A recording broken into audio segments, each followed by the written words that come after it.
China is against the Philippines' plan to build a permanent structure in Ayungin Shoal. In a press conference, Chinese Foreign Ministry spokesperson Mao Ning claims that Ayungin Shoal is part of China's territory.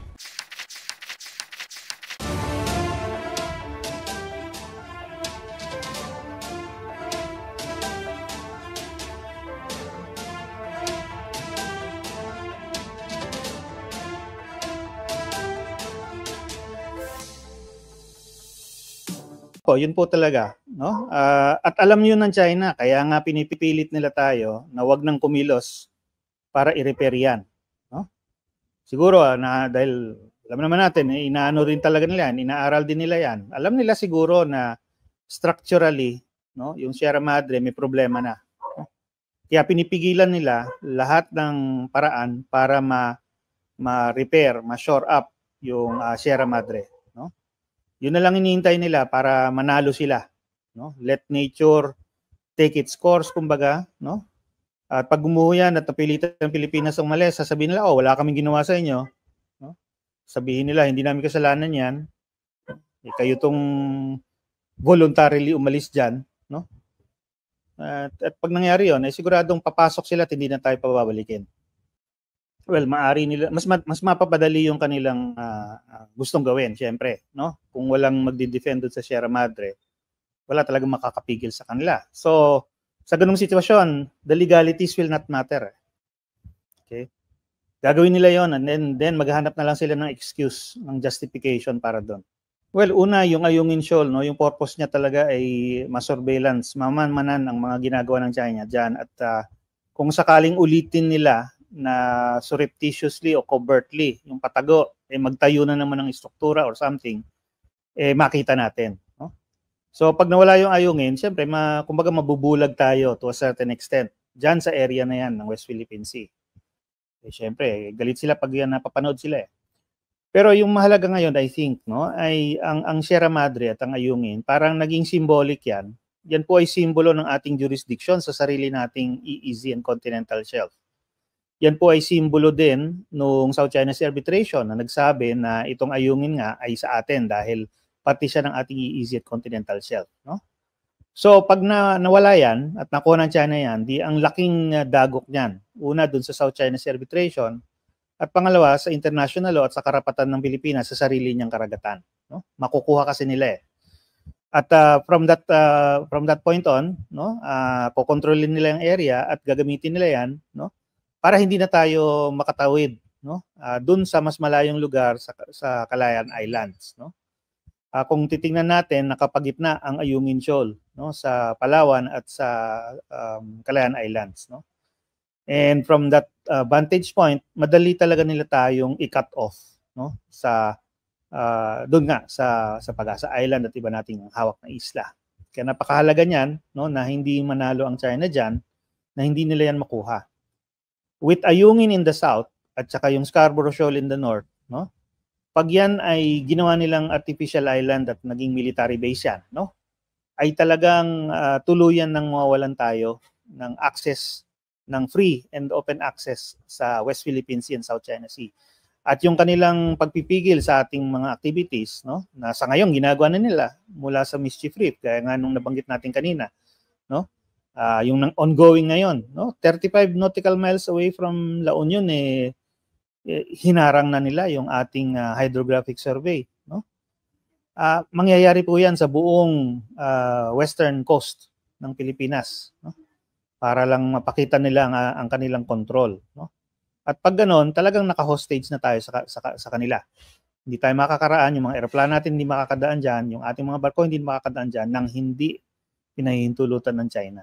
Yun ang mangyayari sa atin. And if that happens, we will no longer be a sovereign nation. Hindi po yun malilegitimize, no? Dahil nga Ayungin Shoal basically is part of the sea. No? It is not subject to appropriation legally. No? Pero alam na din natin na napakita ng China na kung gugustuhin niya, pwede niyang tayuan niya ng isang artificial island na napakalaki, full-blown military base. Diba? So pag ganun ang usapan, no, at nakita natin ang attitude ng China diyan, pag ganun, only power will matter, no? Not the law, not legitimacy, not legality, pure and naked power lang ang mananaig, no? At kung ganon, kung papayagan natin yon, di parang i-give up na natin ang ating pwesto sa mundo at give up na natin ang mga adhikain natin na magkaroon sala ng isang peaceful international community where all nations are equal, no? And our fate is decided not by power, no, and threats of war, no, but rather by peace and negotiations and international organizations and institutions, no? Mawawala po 'yon. Magiging bagong kolonyalismo na lang, no, ang mananaig, no? Parang magiging imperial and colonial power ang China.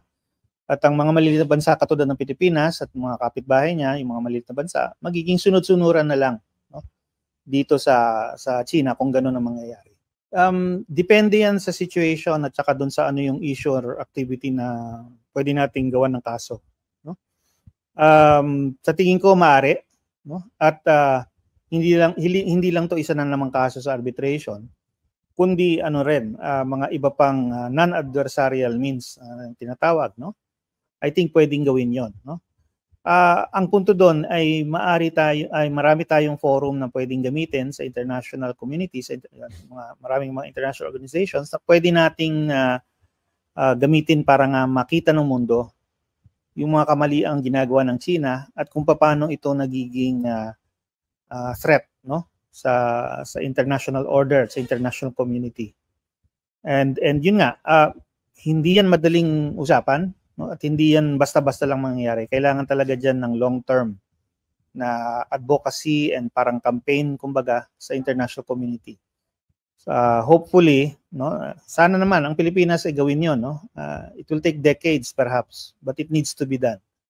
Kung seryoso siya na gusto niyang manatili bilang isang sovereign nation, kailangan niyang gawin 'yon, no? Kung seryoso siya na mabuhay sa isang international community na lahat ay pantay-pantay sana, di dapat gawin niya 'yon. Well, that is a policy decision, no? Gaya nga nasabi ng Coast Guard before, ang water cannon pampatay ng apoy, hindi sandata para palubigin ng barko. Well, obviously, iba yung view ng China.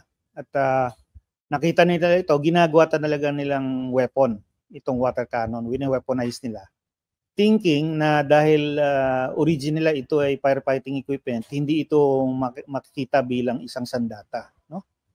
Pero again, policy decision po 'yon. Sa atin, ang posisyon natin hindi tama ang paggamit ng water cannon para manlaban or manlaban sa mga ibang barko. Hindi ito dapat maging weapon, no?